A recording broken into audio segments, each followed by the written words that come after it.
sustentável. Para fazer a apresentação, tanto deste tema, para desenvolver este tema, contaremos com o Cardoso Bande. Tanto o Cardoso Bande é um estudante finalista do curso de licenciatura em Cartografia Geológica na Universidade de Eduardo Mondlane. Tanto para ouvirmos este tema, mineração e desenvolvimento sustentável, vou imediatamente convidar ao Bande para usar do espaço. Muito obrigado.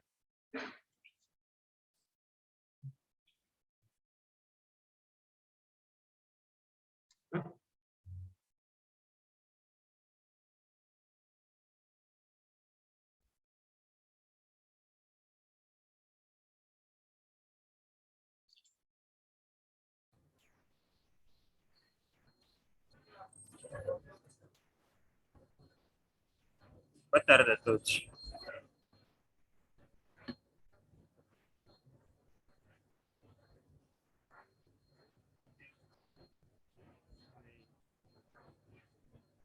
Desculpa, conseguem me ouvir? Estamos a ouvir, Bande. Estamos a ouvir, pode andar. Mais uma vez, boa tarde a todos.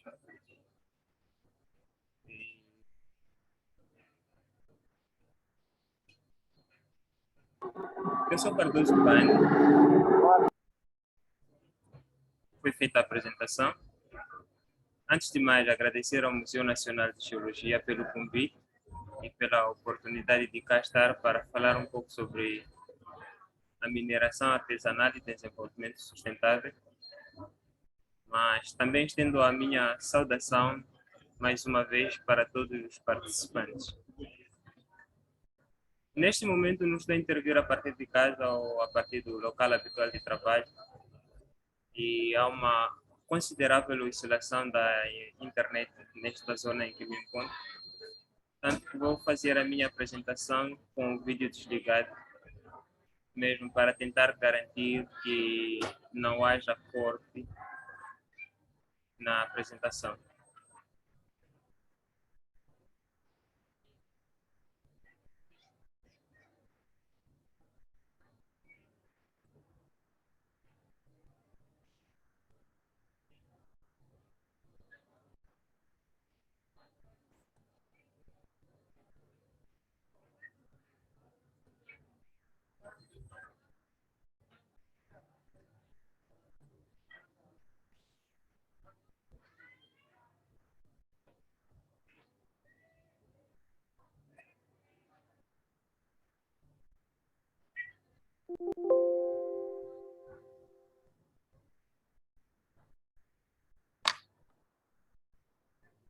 A tela está visível para todos?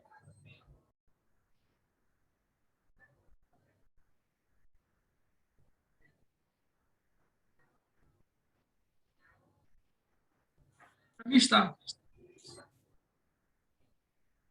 Ok. Mais uma vez, dizer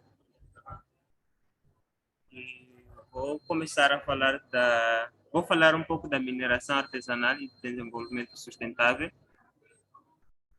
Este é o tema desta semana. E este tema enquadra-se no âmbito do projeto de educação geoambiental. A ideia é trazer um pouco sobre a visão geral sobre a mineração artesanal e como é que ela pode ser praticada de forma sustentável.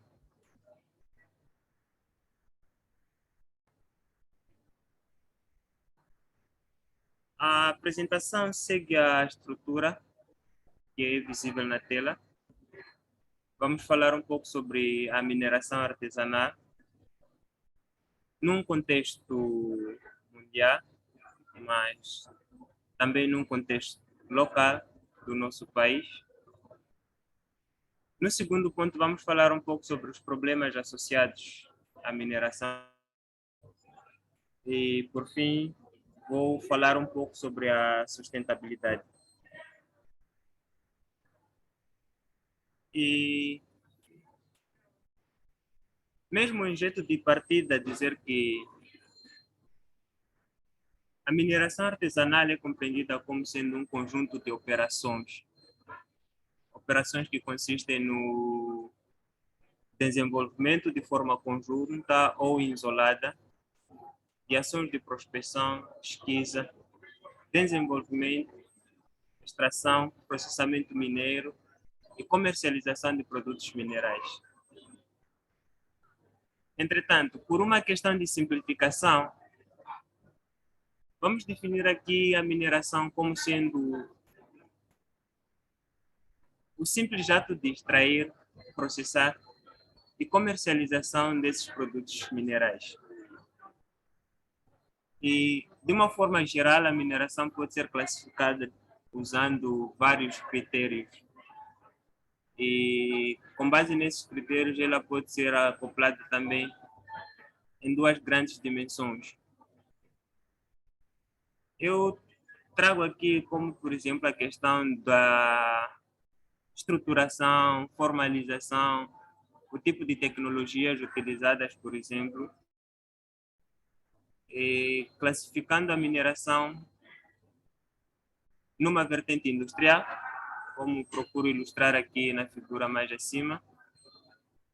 E, por outro lado, trago aqui a classificação de mineração artesanal. Entretanto,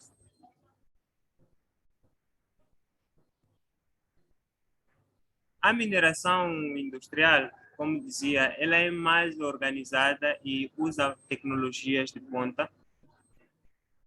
Na figura acima, tentamos ilustrar esses aspectos.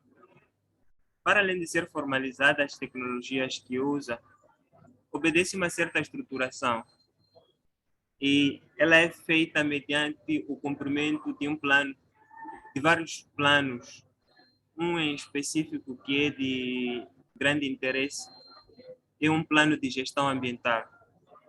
Contrariamente da mineração artesanal, em que é feita usando tecnologias rudimentares, e na figura abaixo estamos a tentar ilustrar um pouco da realidade desta atividade, não só no país, mas em vários locais à volta do mundo.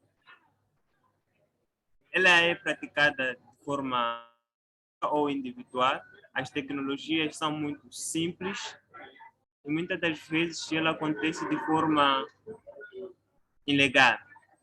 Ou seja, o nível de organização desta atividade é muito baixo. Em alguns países ela é mais organizada, mas em outros nem tanto. Este é um desafio global. A nossa apresentação vai cingir-se mais na mineração artesanal, mas trago aqui alguns aspectos que eu acho que são de relevo serem discutidos antes de começarmos a falar da própria mineração artesanal em si, como trazendo essa questão: será que a mineração artesanal é o mesmo que garimpo? E como é que se diferencia uma da outra?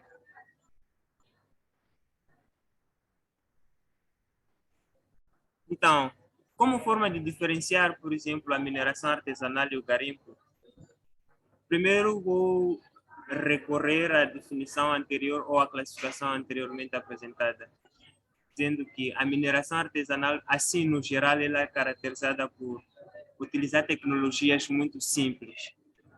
Entretanto, esta atividade pode acontecer de forma legal, quando é formalizada por instituições que tutelam a área.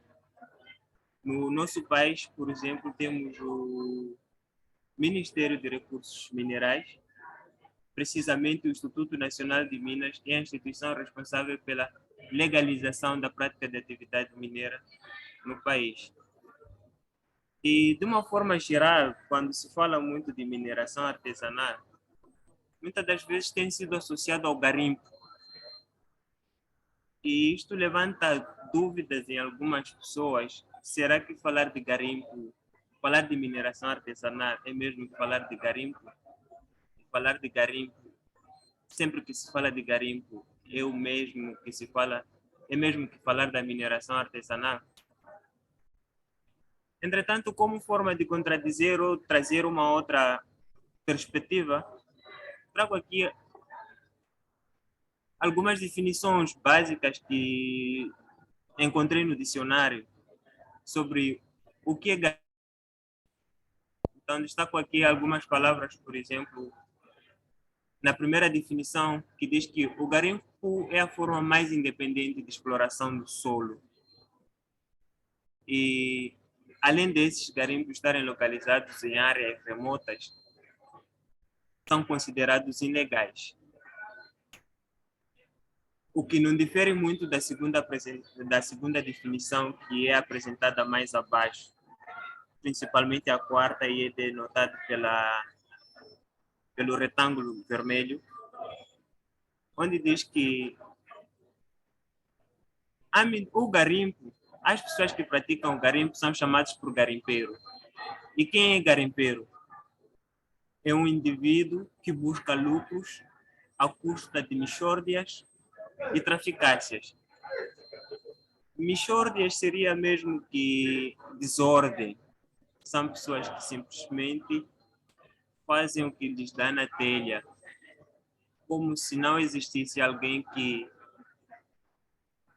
zelasse pela atividade que pretendem realizar, e isto de alguma forma acaba, porque como acontece à margem da lei, então muitas das vezes tem sido associado ao garimpo. Com isto quero dizer que nem sempre que se fala de mineração artesanal é o mesmo que falar de garimpo. Estas terminologias variam bastante de uma região para outra. Em algumas, à volta do mundo, falar de mineração artesanal é o mesmo que falar de garimpo.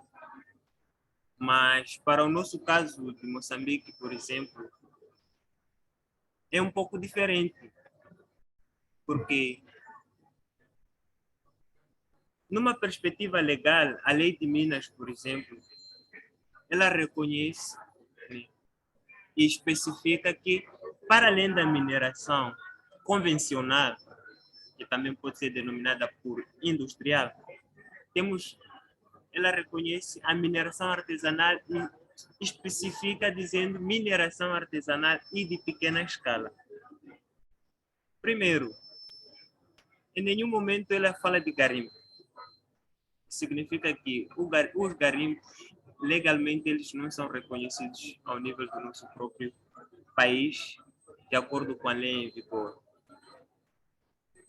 E nessa ordem de ideias, a mineração artesanal, que aqui subentendemos que ela pode ser classificada também, ou pode ser subclassificada, visto que, pelas tecnologias que utiliza, existem aquelas mineradoras, por exemplo, que usam algumas tecnologias não comparadas, que não se comparam com as tecnologias utilizadas na mineração convencional, mas que, quando comparado com a situação que é reportada aqui abaixo, por exemplo, elas estão num nível considerável, mas também pode existir, né, pode ser subclassificada em mineração artesanal de média escala, assim como a mineração artesanal de pequena escala, como é o que a lei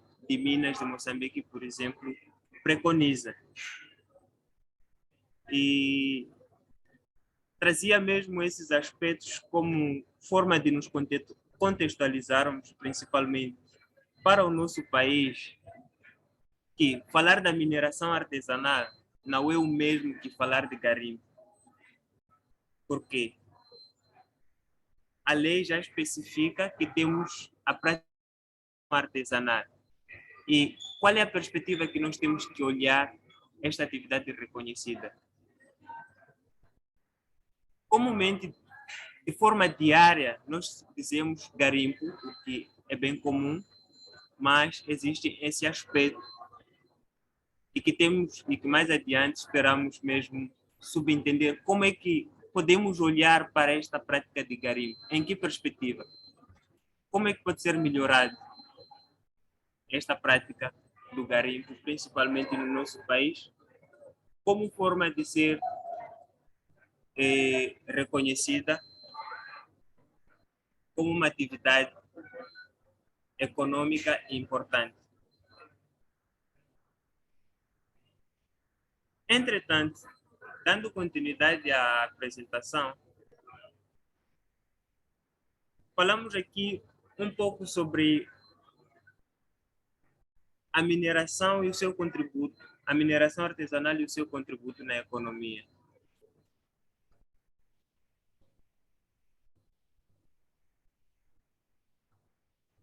Depois de trazermos a perspectiva de que a mineração artesanal, ou sempre que se fala de mineração artesanal, não é mesmo que falar de garimpo para o nosso caso específico em Moçambique, mas é reconhecida como uma atividade em outras regiões. Então, nós simplificamos aqui em uma equação muito simples. Tanto a mineração artesanal como o garimpo, numa perspectiva econômica, elas são atividades que contribuem para o crescimento da economia de uma determinada região ou de uma determinada comunidade. E, como sendo uma atividade que contribui para a economia de uma determinada comunidade, muitas das vezes, ou comumente no nosso país, por exemplo, na mineração artesanal, os casos mais específicos têm sido exploração de ouro, tanto que cingiremos mais os nossos exemplos nessa prática. Vamos falar mais de mineração artesanal de ouro e de pedras preciosas, que são um dos recursos mais procurados cá no nosso país.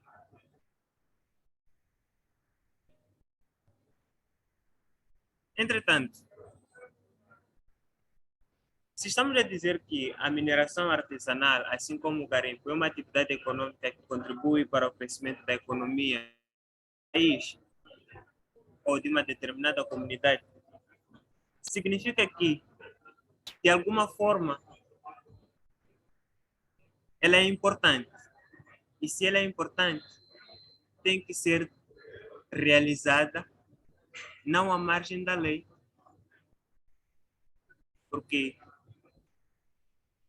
se ela é realizada à margem da lei, é difícil, por exemplo, quantificar a produção. O nosso caso específico em Moçambique,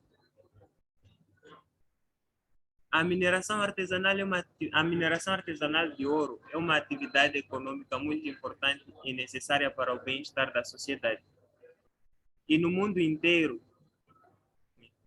a mineração artesanal é uma atividade que tem vindo a expandir-se, o que constitui uma principal fonte de sobrevivência para muitas famílias, principalmente para aquelas que se localizam em zonas rurais. E numa perspectiva mundial, ou numa visão mundial, mais de 2.700 toneladas de ouro são produzidas anualmente. E parte dessa quantidade, cerca de 500 toneladas, o equivalente a uma média de 20%, é produzida por mineradores artesanais.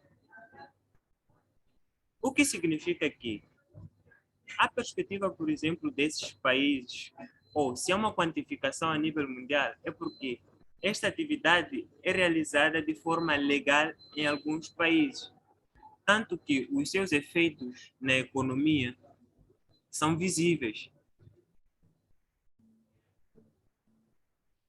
E Um dos aspectos que tem contribuído, por exemplo, para o crescimento desta atividade é que a mineração artesanal tem sido influenciada muitas das vezes com a subida do preço dos minérios no mercado. O caso específico do ouro, a subida do preço do ouro no mercado tem contribuído ou tem motivado para o aumento do número de praticantes. Ainda numa visão mundial, o número de praticantes subiu de 10 mil para 15 milhões nas últimas 2 décadas. E a produção anual estava em média de 500 toneladas, mas ela também subiu, aumentou para aproximadamente 800 toneladas de ouro que são produzidas anualmente. E já estamos a dizer que, nesta média dos 2.700, das 2.700 toneladas de ouro que são produzidas anualmente, 20% é produzido por mineradores artesanais. O que significa que a mineração artesanal, como uma atividade, ela é importante para a economia. E o crescimento desta atividade não é excepcional ao nosso país, pois no nosso país, por exemplo, registram-se vários focos de mineração artesanal de ouro e de pedras preciosas. Mas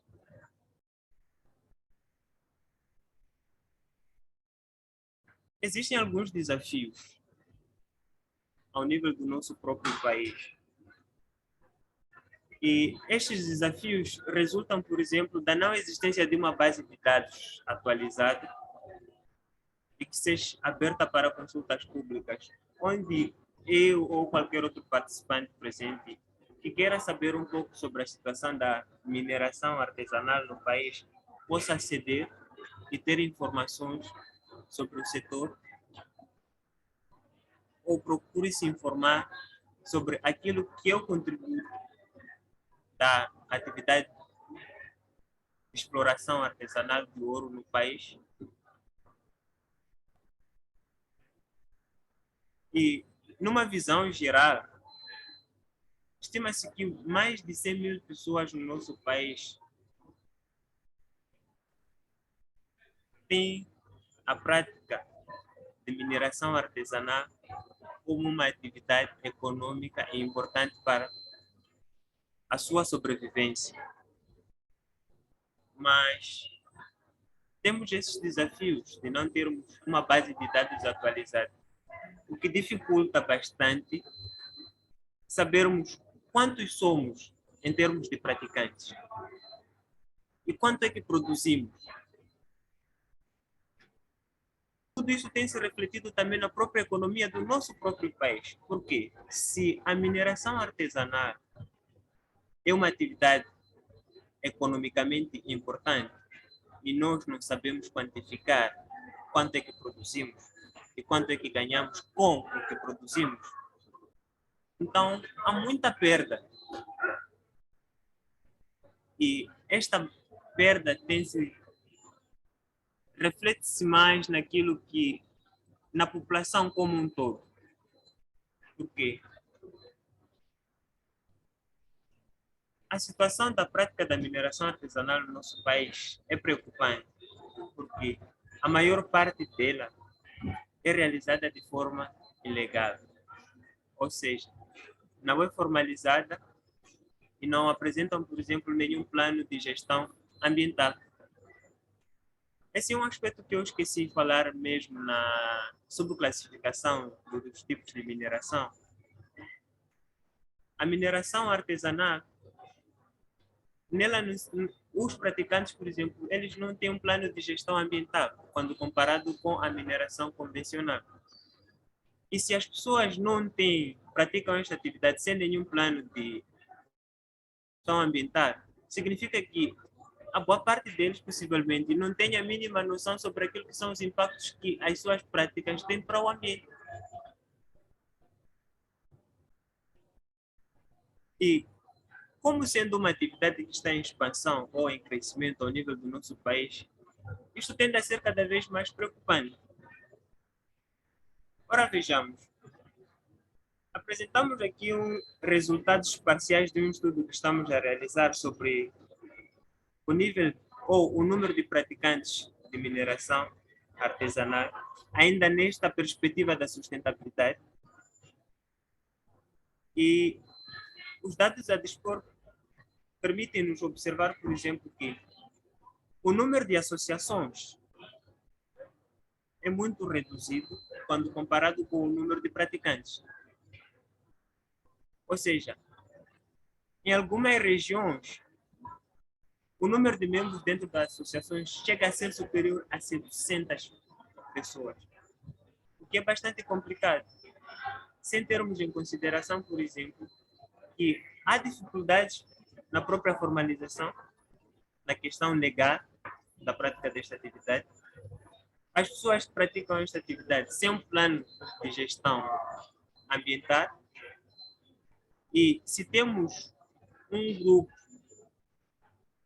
uma associação com mais de 700 pessoas a realizarem a atividade em uma mesma região, sem mínimo conhecimento sobre a questão legal, as questões ambientais, isso passa a ser complicado, porque há uma certa pressão que é gerada sobre o ambiente e que depois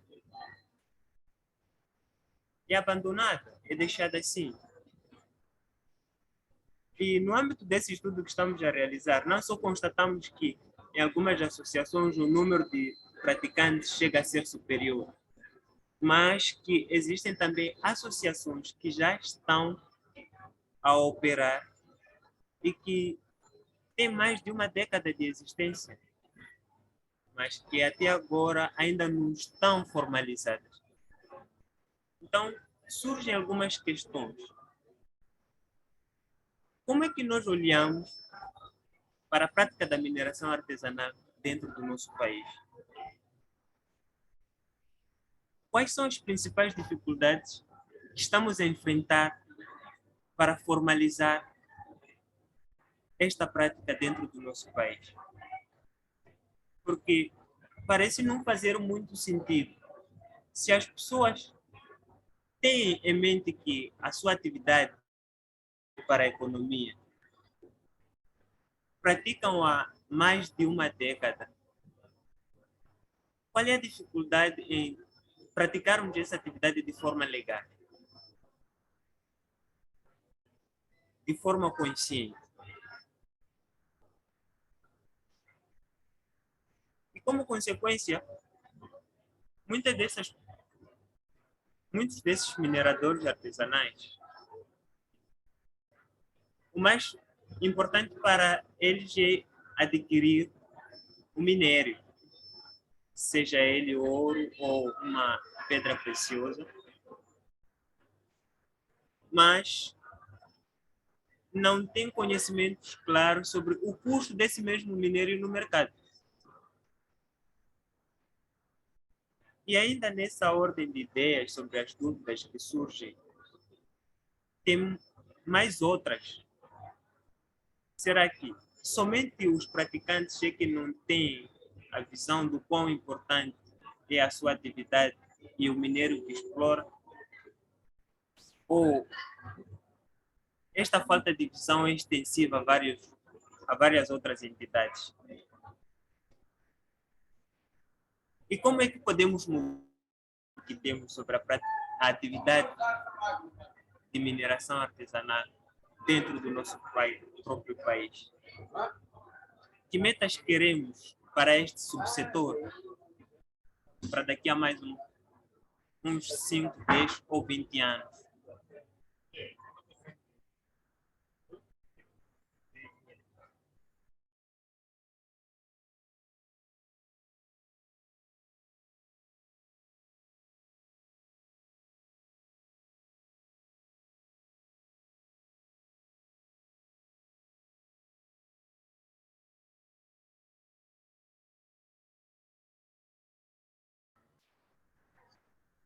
E, sinceras desculpas, estava mesmo a interagir com os jovens que estão cá, que pretendiam fazer um trabalho aqui a arredores e que pedia para que aguardassem um pouco por conta da interferência que poderiam causar.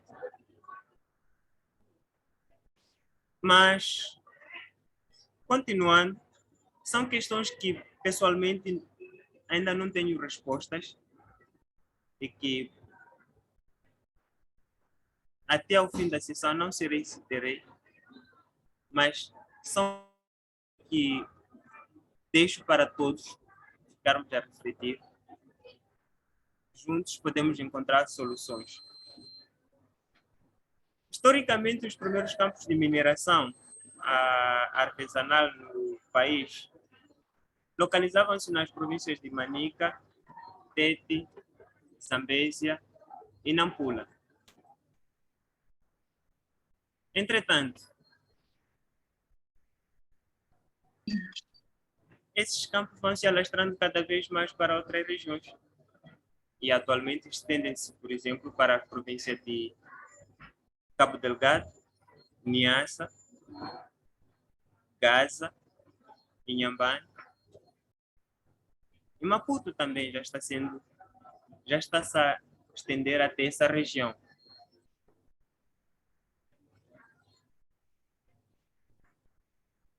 Mas o tipo de minério que é extraído ou que é mais procurado varia de uma região para outra.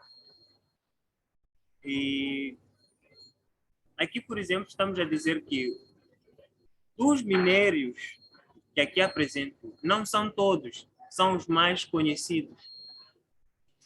Acabei mesmo optando em trazer aqueles exemplos que são mais conhecidos pelas pessoas.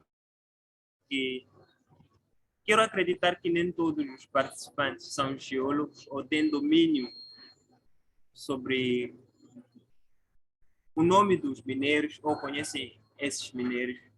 Então, trouxe aqui alguns exemplos mais conhecidos. Em Cabo Delgado, por exemplo, na área de mineração artesanal, os minérios mais procurados é o ouro e rubi. E aqui na margem do lado direito, apresento aqui alguns desses minérios.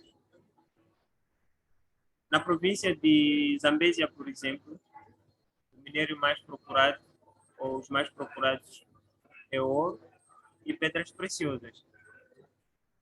Atenção que o termo pedras preciosas está sendo atualizado.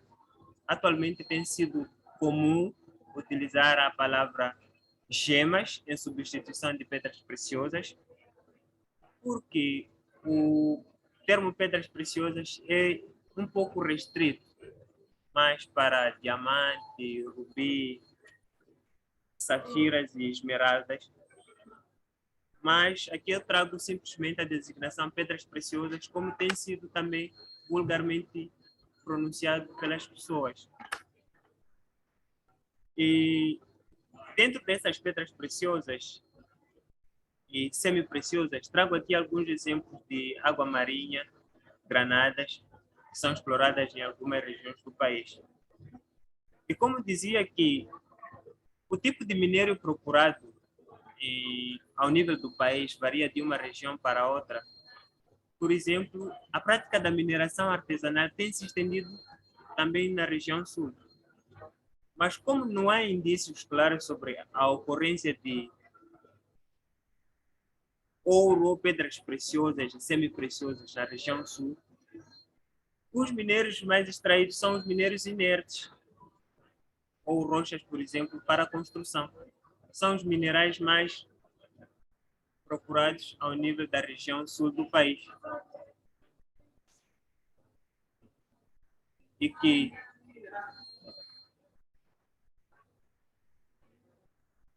toda esta procura em explorar esses recursos, ou a busca desenfreada por esses recursos,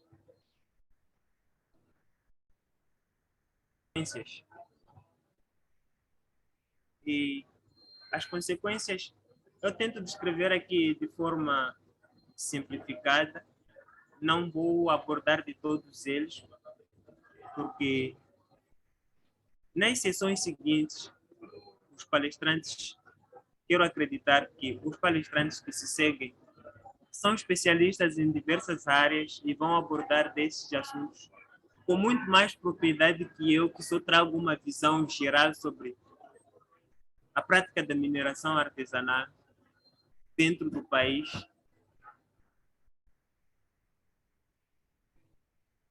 Muitos desses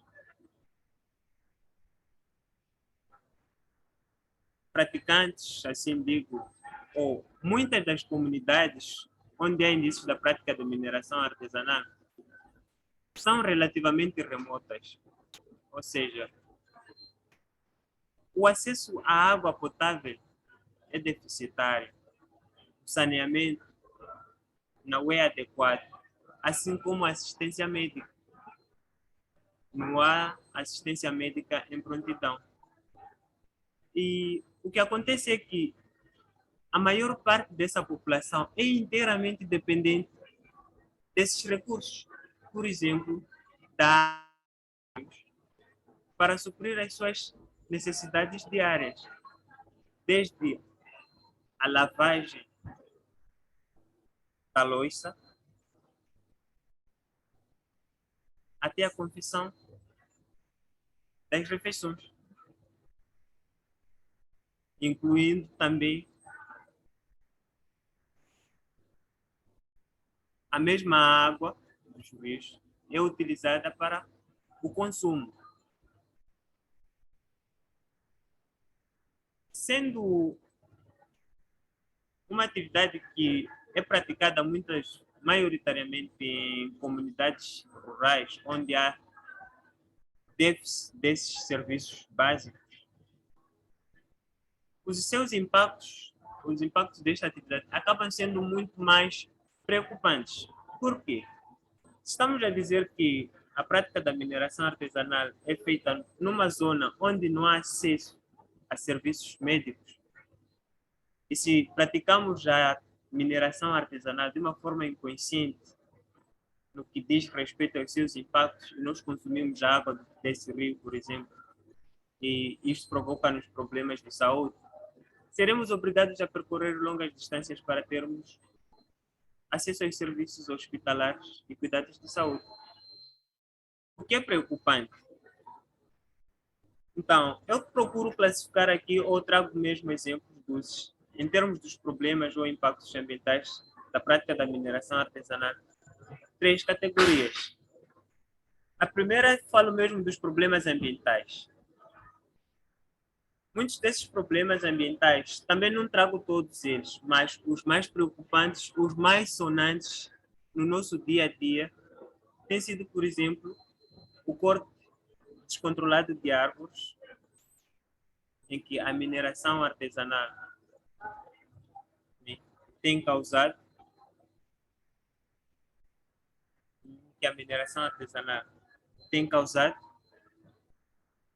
o uso exagerado de mercúrio na mineração artesanal é um dos principais problemas associados à prática da mineração artesanal. Por quê? O uso de mercúrio tem contribuído significativamente para a poluição e contaminação da água dos rios. E esta contaminação não só tem contribuído para a destruição dos ecossistemas, de importantes ecossistemas terrestres, fluviais e marinhos, mas como também tem consequências graves naquilo que é a saúde humana. Um outro problema que tem surgido é a abertura e abandono de crateras. Nas imagens do lado superior esquerdo, temos um desses exemplos, que é a poluição da água dos rios, por conta da extração e processamento de minérios no leito dos rios e que os seus impactos são visíveis. Ali, por exemplo, temos alguns mineradores artesanais que estão a fazer a lavagem de minérios dentro de um dos leitos do rio e que é possível ver o impacto desta má prática na qualidade ou na cor da água. O que não seria recomendável, por exemplo, o consumo daquela água. E na figura abaixo mostro aqui, por exemplo, a abertura das crateras que eu me referia. Essas crateras não só têm contribuído para a erosão e vulnerabilidade dos solos, mas também têm contribuído para a baixa fertilidade dos solos. E o abandono, para além de ser ambientalmente incorreto, porque, primeiro, estas crateras ou essas técnicas são feitas como consequência de um desconhecimento de planos de lavra que os praticantes não têm. Segundo, porque eles não têm um plano de gestão ambiental no ato quando querem começar a realizar a atividade, porque são ilegais e acabam deixando assim. E como consequência, perdemos superfícies de terra significativas que poderiam ser utilizados, por exemplo, para a agricultura, mas que já não podem por conta dessas más práticas. E numa visão geral sobre o que está por detrás desses problemas, muitos estudos têm sido realizados. De acordo com as Nações Unidas, por exemplo, uma das principais motivações que leva para a prática da mineração artesanal é o elevado índice de pobreza que caracteriza muito as comunidades rurais. E no nosso país, o rápido desenvolvimento que tem se registrado nos últimos anos, desenvolvimento econômico, refiro, os seus efeitos na redução da pobreza ainda não são perceptíveis.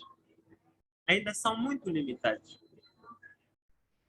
Porque mais da metade da população moçambicana vive em zonas rurais. E, curiosamente, ou surpreendentemente, vivem em situação de extrema pobreza, sobrando a prática da agricultura como uma das principais fontes de sobrevivência. Mas, porque não é suficiente, as pessoas também acabam abraçando a mineração como uma atividade complementar.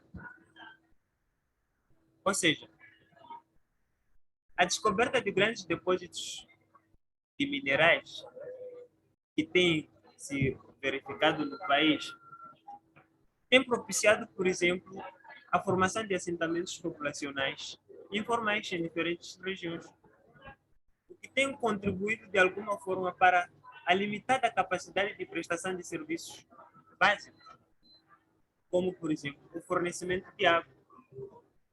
E que é importante especializarmos as pessoas no sentido de praticarem ou a adotarem boas práticas mineiras como forma de preservar esses recursos que são importantes para todos nós, para todas essas comunidades rurais.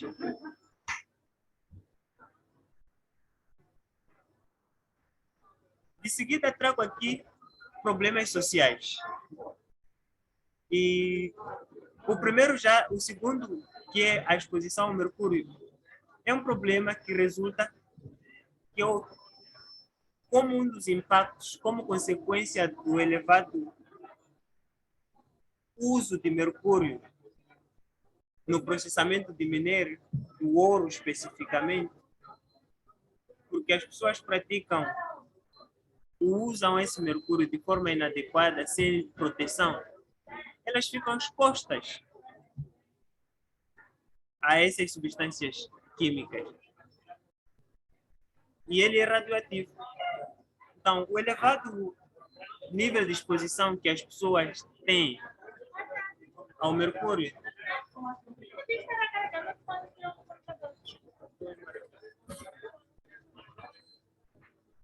o elevado nível de exposição que as pessoas têm a essas substâncias químicas tem contribuído, por exemplo, para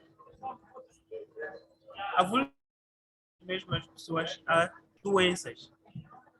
E nesta área de mineração artesanal, como as fotos já ilustram por si só, as pessoas são vulneráveis à contração de vários tipos de doenças.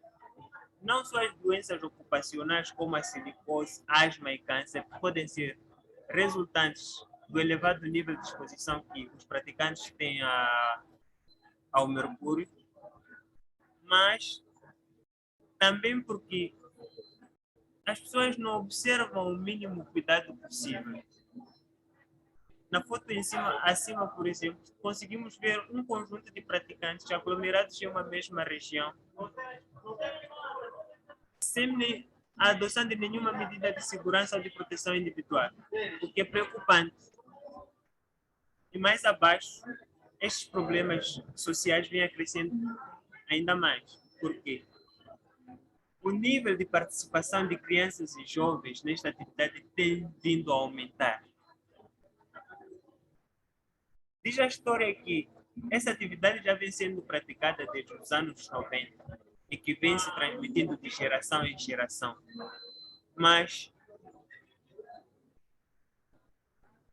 essa transmissão vem sido acompanhada pela adoção de mesmas técnicas. Não há possibilidades de mudança, de modo a reduzirmos os seus impactos ao ambiente, de modo a reduzirmos problemas de saúde.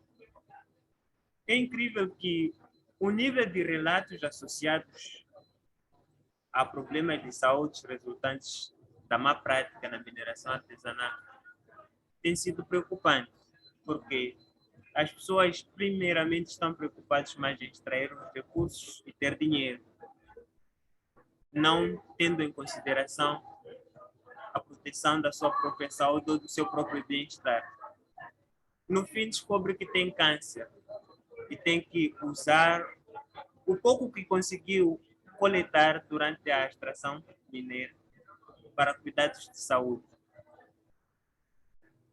Então, a pergunta é, tudo bem que é uma atividade que tem sido transmitida de uma geração para outra. Não é possível adotarmos boas práticas. Não é possível melhorarmos as técnicas de exploração. Por fim, eu trago aqui um reflexo que eu dizia que ia falar de 3 principais problemas: os ambientais, os sociais e o terceiro é o financeiro, e que já se reflete mesmo na última questão que eu apresentava. Estamos mais preocupados em extrair o ouro para termos dinheiro, esquecemos dos seus problemas ambientais e que tem impacto direto na saúde humana e que, no fim, na economia, pela simples relação. Muitas das vezes isso tem sido um pouco controverso, porque tem 2 perspectivas. Primeiro é alegar, onde temos o governo como entidade responsável pela criação de dispositivos legais que velam para a prática dessa mineração. Do outro lado, temos nós, os praticantes, né, que temos nos recursos, sentimos que nós temos que extrair a nossa maneira. E a frase acima diz que o nosso maior crime é nascer numa terra cheia de recursos e morrer com o ouro debaixo dos nossos pés. Será que é por este lado que temos que olhar, que os recursos são nossos e temos que extrair como nós bem entendermos? Será que não podemos realizar essa atividade de forma legalizada, de modo a que o sentido de pertença que temos sobre estes recursos seja sustentável para nós próprios, reduzindo aquilo que são os impactos ambientais, sociais e contribuindo para o crescimento da própria economia comunitária? Porque tem sido preocupante. E há uma necessidade de refletirmos em torno disto. Porque muitas das vezes esses impactos não são pontuais, são extensivos às comunidades próximas aos locais onde é feita a extração e muito mais. Além disso, e o que será dos futuros mineradores? Estamos a dizer que o nível de envolvimento ou de participação de crianças nessas atividades tem crescido, mas sempre adotando as mesmas técnicas ambientalmente inadequadas. Será que não é tempo de mudança? E o que tem sido feito como resposta a esses problemas sociais, ambientais, que têm um impacto significativo na economia da própria população? A maior preocupação do governo e de várias outras entidades públicas e privadas tem sido a eliminação imediata do uso de mercúrio na mineração artesanal. Entretanto, o que é oferecido em troca dessas decisões? Tendo em consideração que, no nosso país, por exemplo, a situação de informalidade é maior.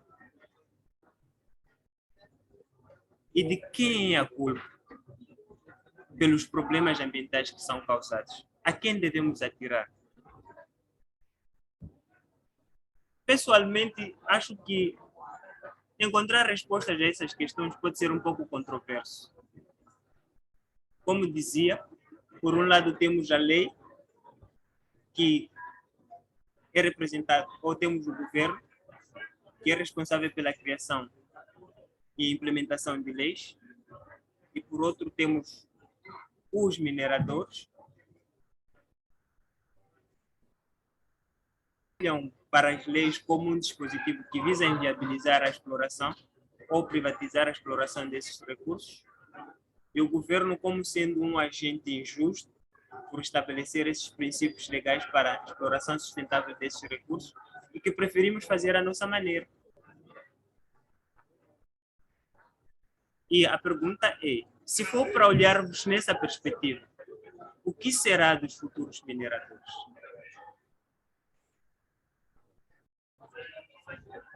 Por fim, eu vou saltar mesmo falar da sustentabilidade.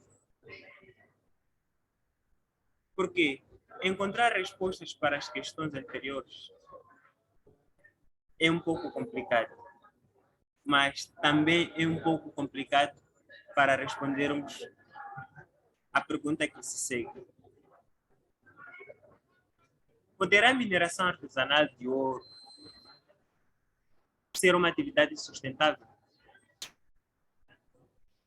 E penso que encontrar respostas simples e objetivas a esta pergunta pode ser difícil.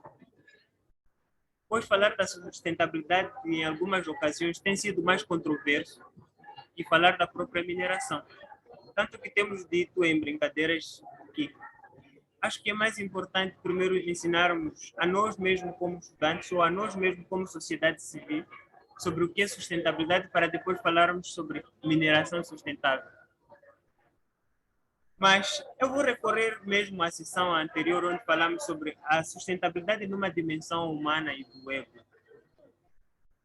E essa sustentabilidade vem ganhando notoriedade no mundo, por exemplo, em resposta a desses problemas ambientais que são causados ou que a mineração artesanal apresenta ao nível social, ambiental e econômico.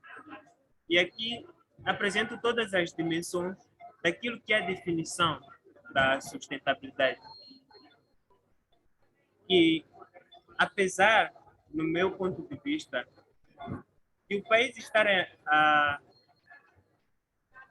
evitar esforços de trabalhar de forma alinhada para o alcance, né, destas dimensões ou desses objetivos de desenvolvimento sustentável e cumprir as metas ao nível global, a atual situação da prática de mineração artesanal em Moçambique é delicada, porque ela é um desafio.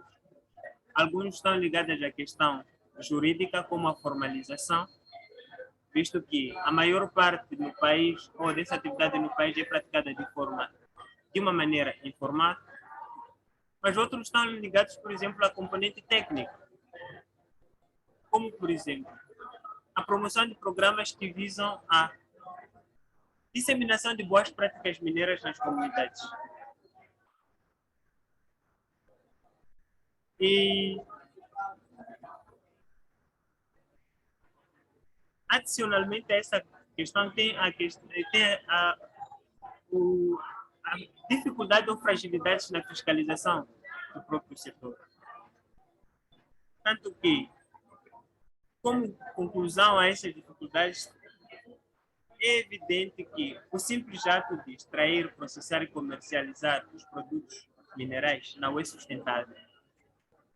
E para que tal seja, é importante que criemos uma equipe multissetorial onde poderemos contribuir na disseminação de boas práticas mineiras em diferentes perspectivas, de modo que a prática da mineração artesanal seja sustentável. Temos dito que a mineração artesanal ou simples ato de extrair, processar e comercializar não é sustentável, mas se praticarmos ela de forma sustentável ou responsável, poderemos ter uma mineração sustentável. Por fim, o que podemos fazer? Numa perspectiva educacional, nós acreditamos que a educação é a chave para que a sustentabilidade neste setor seja alcançada. E a educação, o mais importante para nós, não só trabalharmos especificamente com os atores, os envolvidos, mas envolvermos a comunidade escolar é importante. Porque vários programas ligados à educação vêm sendo desenvolvidos, mas poucos deles envolvem as escolas. Mas se envolvermos as escolas, acreditamos que o nível de disseminação de boas práticas poderá ser muito maior, porque as mesmas escolas poderão nos ajudar na busca por soluções alternativas. Mas isso requer tempo. Será que temos tempo suficiente para contribuirmos na educação da arte sobre as boas práticas mineiras? Tendo a educação, o passo seguinte é divulgar essas iniciativas de forma correta, de forma contínua, e que a divulgação seja feita com o envolvimento de todos. Ao nível das comunidades, temos os líderes comunitários, e os líderes comunitários, junto das escolas, junto das instituições ligadas à área de mineração, à área ambiental, instituições governamentais e não governamentais, se trabalharem de forma conjunta, poderemos sim fazer com que estas atividades tragam resultados. E por fim, de seguida temos, não só basta educar, não só basta divulgar, temos que capacitar as pessoas. E que esta capacitação será muito melhor se for com o envolvimento de todos, porque poderá trazer resultados na melhoria da qualidade de vida, na qualidade ambiental e na economia local. E que essas iniciativas devem ser promovidas a todo de uma forma contínua. Mas isso exige custos e temos que definir melhores estratégias para que esta atividade seja realizada ou de forma em todo o país ou de forma faseada, mas com o envolvimento de todos. E as questões que trazemos aqui é: qual é o nosso papel como estudante de geologia? Qual é o nosso papel como estudantes de educação ambiental? Qual é o nosso contributo como estudantes de medicina, tendo em consideração os problemas que antes vimos sobre a mineração artesanal, que a mineração artesanal causa, e como é que cada um de nós pode contribuir para a melhoria desta situação? Acreditando que o envolvimento de todos, poderemos ter uma população mais responsável, que respeita aquilo que são os padrões de qualidade ambiental, e isto poderá resultar na prosperidade das próprias comunidades, fazendo com que o crescimento econômico que tem se desenvolvido, que tem se verificado, seja equitativo e apresente resultados. E isto, logicamente, poderá se resumir no alcance dos objetivos de desenvolvimento sustentável, principalmente para este setor. Eu não vou me alongar muito, penso que já falei bastante. Eu vou terminar por aqui. Tanto que agradeço mesmo ao Museu Nacional de Geologia pelo convite e a oportunidade de cá ter estado e falar um pouco sobre este tema. E a todos os participantes por terem cá estado e ter o prazer de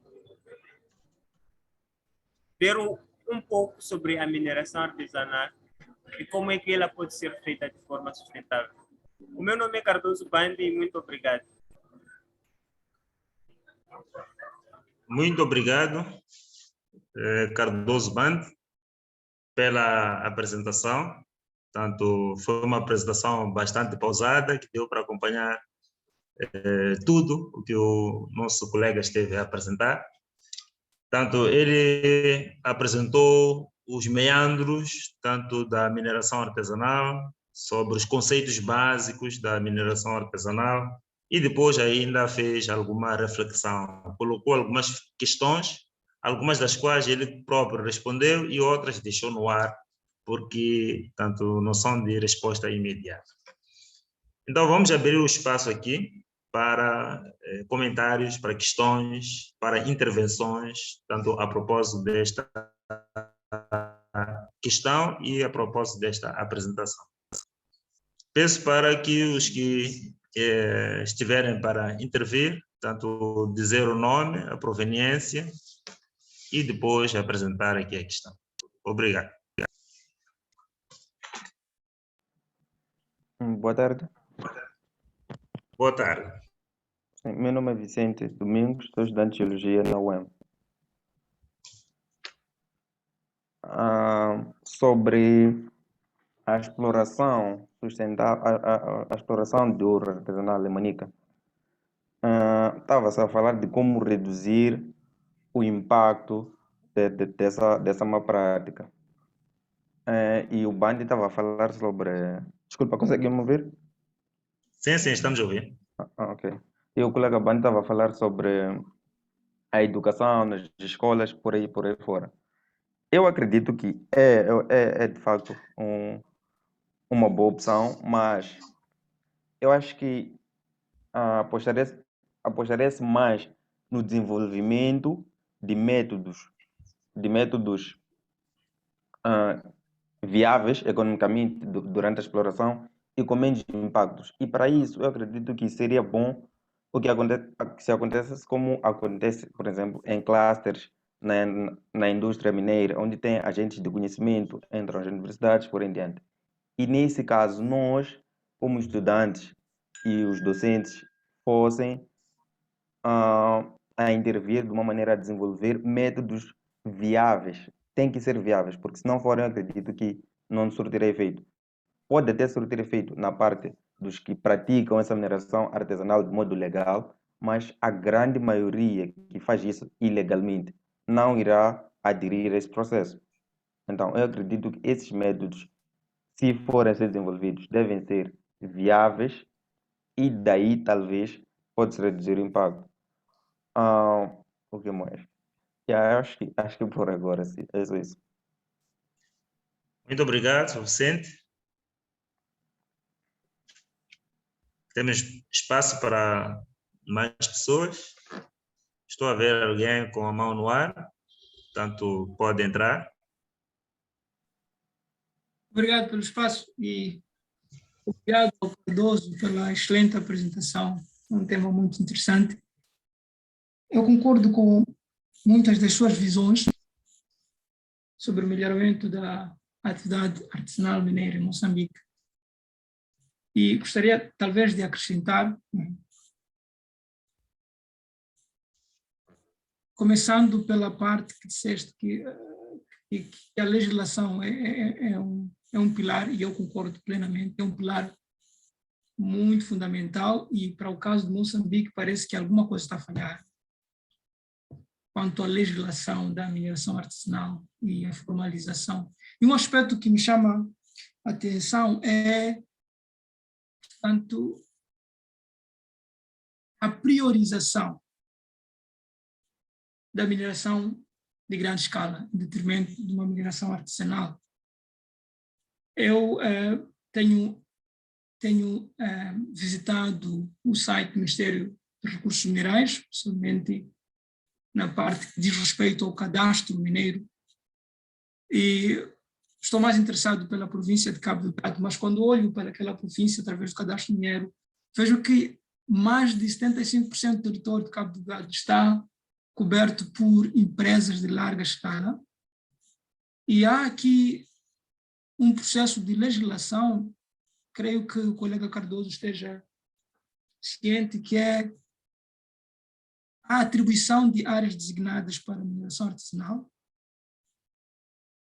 E, olhando para o cadastro mineiro, estas áreas designadas estão sobrepostas a concessões mineiras de mineração a larga escala. Portanto, isso mostra qual é a perspectiva do governo, qual é a perspectiva do Ministério dos Recursos Minerais em relação à mineração de pequena escala. Se o próprio governo desconhece, não de forma declarada, mas simplesmente por validar mais a mineração de larga escala e não dar espaço à mineração de pequena escala, desconhece a mineração de pequena escala. E é difícil, nesse sentido, legalizar, porque realmente vai criar regulamentos ou critérios de legislação que não são adequados, tendo em conta o que se vê no terreno. E eu acho que este é um ponto muito fundamental. E gostaria mesmo apenas de acrescentar, porque o colega Cardoso disse muito bem, que a legislação é fundamental. Se nós passarmos... A educação é fundamental, mas tem que vir associado a critérios de legislação, a esforços de legislação, que, no meu ver, não tem acontecido. E eu vou parar por aqui. E muito obrigado mesmo pela apresentação e ao Museu Nacional de Geologia por esta iniciativa.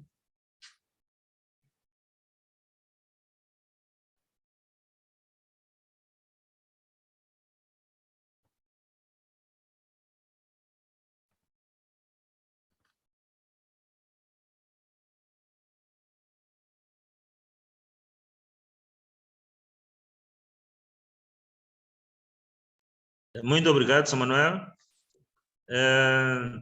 Poderia nos dar a proveniência, se puder, se é estudante, se vem de uma empresa? Desculpa, devia ter feito isso antes, como tinha instruído. Esqueci-me. Eu agora sou estudante. Sim. E estou a estudar, mas fui estudante também no UEM, Departamento de Geologia. Tá bem. Obrigado. Tem espaço para mais uma apresentação? Uma intervenção, dizia?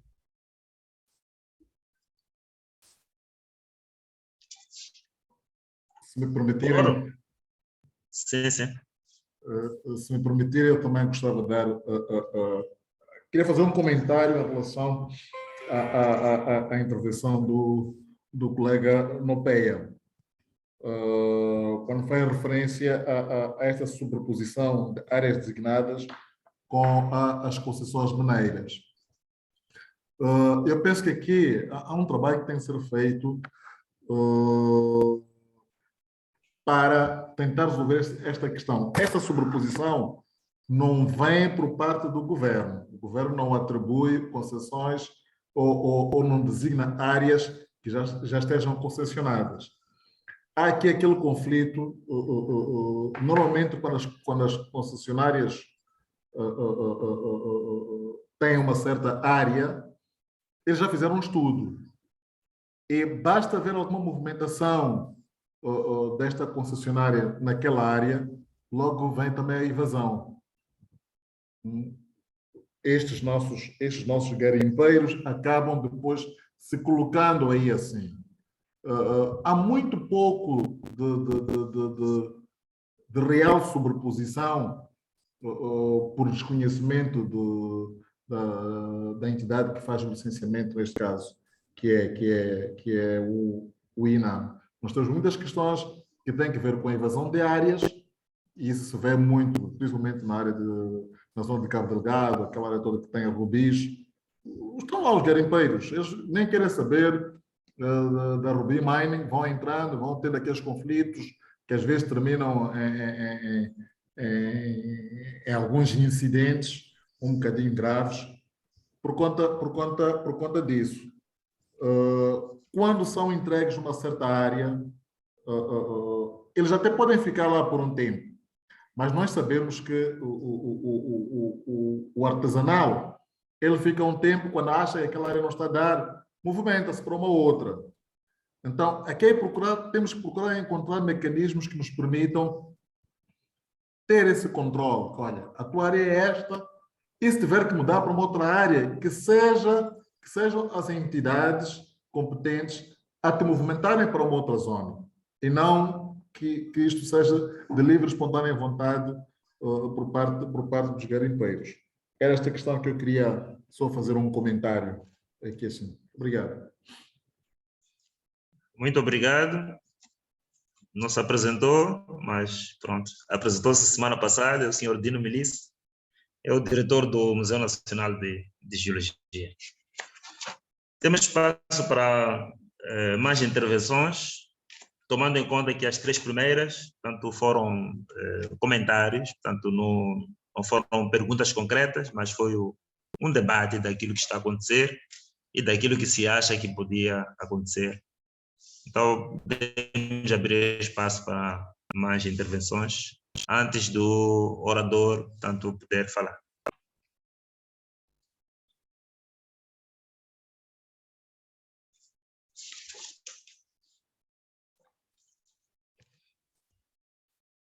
As apresentações que se registraram até aqui, portanto, foram um comentário sobre a questão da educação, que ela é importante, educar as pessoas, educar os garimpeiros, educar as comunidades, mas que não basta só educar, portanto, é preciso introduzir métodos que sejam viáveis para a exploração, de modo a termos esta tal exploração sustentável. Porque educar só o garimpeiro, portanto, considera-se que não é suficiente, mas é preciso insistir mais na questão de métodos mais ajustados. E houve outro comentário sobre a legislação, tanto que era preciso olhar-se um bocadinho com profundidade a legislação e considerar esta mineração de pequena e média escala como um ator muito importante. Não só a mineração de larga escala, mas a mineração de pequena e média escala, tanto são atores importantes. Aliás, na indústria também é assim, o que tem um impacto direto na população, emprega pessoas, tanto são as indústrias de média e de pequena escala. Então, na mineração, também considera-se que a mineração de média escala ou de pequena escala podem ser importantes para o desenvolvimento por via desta área de mineração. Então, são estes comentários que nós tivemos. Se não houver mais nenhum comentário, portanto, vou dar a palavra ao Cardoso para poder responder a algo ou comentar, se for o caso.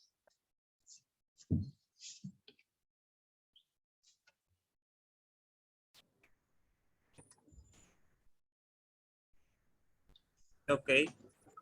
Muito obrigado mais uma vez pela palavra que me é concedida. Eu queria mesmo comentar em torno do comentário ou da observação que foi feita em relação às técnicas que devem ser sustentáveis. Há 2 perspectivas que nós temos que observar.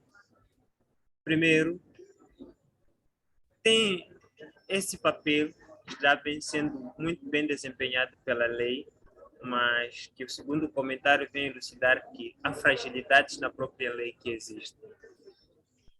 Porque não estamos a olhar para a mineração artesanal e de forma adequada. Porque se nós observarmos ou se nós olharmos para a mineração artesanal como uma atividade que pode trazer resultados significativos para a economia do país, então algo terá que ser feito em termos legislativos para melhorar esse aspecto. Ainda na mesma ordem de ideias, o próprio governo já vem promovendo algumas atividades visando a disseminação e divulgação de técnicas ou de boas práticas que sejam sustentáveis ambientalmente. Mas não é suficiente, porque poucos têm conhecimento dessas técnicas. Contrariamente a essas técnicas, está o elevado custo que há para se adquirir essas tecnologias, que são viáveis. Mas trazemos aqui uma chamada de atenção para nós, os jovens, especificamente também. E vou falar mais de jovens ligados à área da geologia e mineração.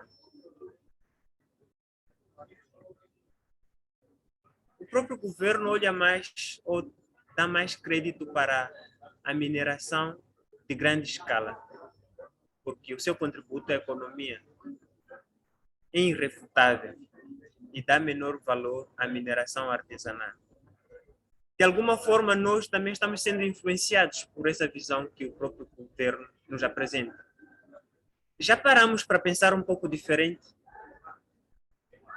Já paramos para olharmos que a mineração artesanal pode ser também importante e que nós podemos desenvolver iniciativas ou projetos que podem contribuir para a melhoria dessa prática, para a melhoria desta atividade e mudar aquilo que é a visão que o governo tem em relação a essa atividade? Agregar mais valor à própria mineração artesanal?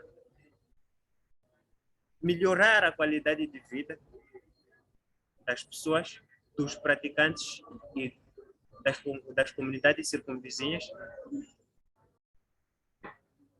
Melhorarmos aquilo que é a qualidade ambiental? Parece que de alguma forma não estamos a olhar nessa perspectiva, simplesmente estamos a olhar para o lado onde o governo está a olhar.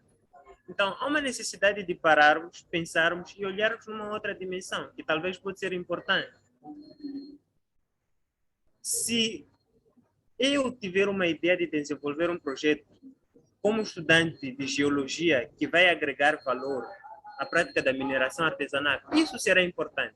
As pessoas estarão capacitadas a desenvolver essa atividade de forma responsável, não só melhorando a sua economia, não só melhorando aquilo que é a qualidade de vida, mas também respeitando aquilo que são os padrões ambientais.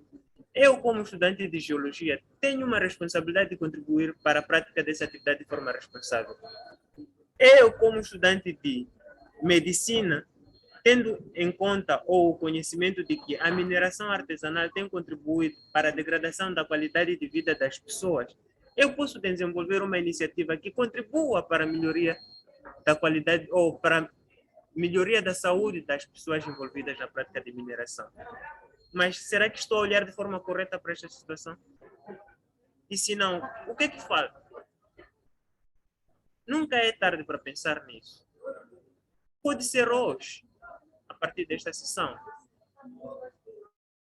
E uma iniciativa que alguém já disse, porque esta é uma iniciativa em que os jovens devem abraçar de forma a desenvolverem não só seguir os padrões ou aquilo que são as pretensões do governo, das grandes companhias mineiras, mas também a promoverem aquilo que é a mineração artesanal de pequena escala. Ou seja, vou recorrer um pouco àquilo que é o conceito da sustentabilidade. Usar os recursos naturais de forma sustentável sem comprometer o futuro das futuras gerações. O que é que nós, como jovens, estamos a fazer agora para garantir que os recursos que temos sejam salvaguardados para as gerações que nos seguem? E se nós pensarmos que os recursos que hoje temos que usar eles de forma responsável, de modo a deixarmos para os nossos irmãos, ou sem comprometer o futuro dos nossos irmãos, então penso que é a hora de levantarmos a cabeça, arregaçarmos as mangas e começarmos a trabalhar também para a preservação desses recursos. Quer através de iniciativas voltadas à educação ou investimentos na própria área, não tendo em consideração benefício monetário que isto pode trazer de forma imediata, porque, de alguma forma, é esse imediatismo que tem contribuído para o agravamento de problemas na área da mineração artesanal. Então, as escolas têm um papel muito importante, e eu penso que elas já vêm fazendo, principalmente as universidades, que é formar pessoas que podem olhar para diferentes perspectivas, que é formar pessoas que podem trazer soluções alternativas para problemas ligados à mineração artesanal e não só. Mas nós, como os formandos, será que estamos a levar estas capacitações em consideração? E se não, acho que é a hora de começarmos a pensar em mudarmos este cenário. Porque tudo depende de nós. O governo já está a fazer a sua parte. As instituições privadas já estão a fazer a sua parte. E nós também temos que fazer a nossa parte. E isto poderá fazer diferença e mudar aquilo que é a situação da prática da mineração artesanal. E não basta só que seja um projeto que a ser realizado por um estudante ligado à área de geologia. Não. É juntando diferentes profissionais que pode-se ter ideias concisas e sustentáveis que vão melhorar aquilo que é a situação de impacto. Se essas ideias começarem a ser praticadas ou serem postas em práticas desde já, podemos dizer que em 10, 20 anos a visão que temos sobre a mineração artesanal poderá começar a mudar. Então, somos todos chamados a olhar nessa perspectiva, na grande mineração, mas também na mineração artesanal. Porque todas elas são importantes. Todas elas baseiam-se ou resumem-se na extração e comercialização de recursos minerais que abundam no nosso solo pátrio. E se nós somos donos deste solo pátrio, então nós também temos que fazer algo para melhorar aquilo que são os nossos recursos, melhorar a qualidade de vida de todos os pertencentes destes recursos. Então, queria mesmo dizer isso. As escolas já vêm fazendo, mas não só basta a escola está lá. Nós é que vamos à escola e voltamos para a nossa comunidade de origem. E é lá nas comunidades de origem onde há esses problemas. E somos nós quem sente os efeitos destas más práticas. E somos nós também que temos que começar, de alguma forma, a desenvolver ideias que podem contribuir para a mineração. O governo já disse. E vou parar mesmo por aqui. Obrigado. Muito obrigado, Cardoso Band, por esta intervenção. E esta intervenção é no sentido de a resolução dos problemas estar focada em nós mesmos. Portanto, não esperar pelos outros, não esperar pelo governo, que nós temos que fazer e nós podemos resolver. Outra ideia importante é o artesanal. Hoje pode sofrer um shift, como dizem em inglês, que é a mudança das condições artesanais em que funciona hoje para funcionar, por exemplo, como uma média empresa de mineração. Portanto, é possível fazer este shift com alguns apoios, é possível, portanto, sairmos de uma situação de mineração completamente rudimentar e de pequena escala para uma situação de média escala. Portanto, são ideias boas que podem ser usadas e podem contribuir para a mineração sustentável que todos nós desejamos. Então, estamos quase no fim, tanto da nossa palestra do dia 2, mas antes de fecharmos, vou anunciar que na próxima semana, na próxima sexta-feira, como o diretor dizia, teremos um lanche virtual. E neste lanche virtual contaremos com o ilustre Dr. Salvador Mondlane, tanto ele que é docente universitário e assume também funções ao nível da Unesco. Tanto ele faz parte do Scientific Board do IGCP, tanto que é uma entidade da Unesco. Foi convidado e ele aceitou, tanto partilhar os estudos que ele tem feito nesta área de mineração artesanal. Então, vamos falar dos impactos da mineração na qualidade da água. Então, este aqui é o assunto da próxima semana. Depois da próxima semana, teremos o representante da VAL para nos falar tanto da gestão ambiental ao nível da VAL. Então, o convite está feito para a próxima semana discutirmos o impacto da mineração na qualidade da água. Muito obrigado a todos por esta participação. Votos de um bom fim de semana e encontramos-nos no Laje Virtual daqui a 7 dias. Muito obrigado.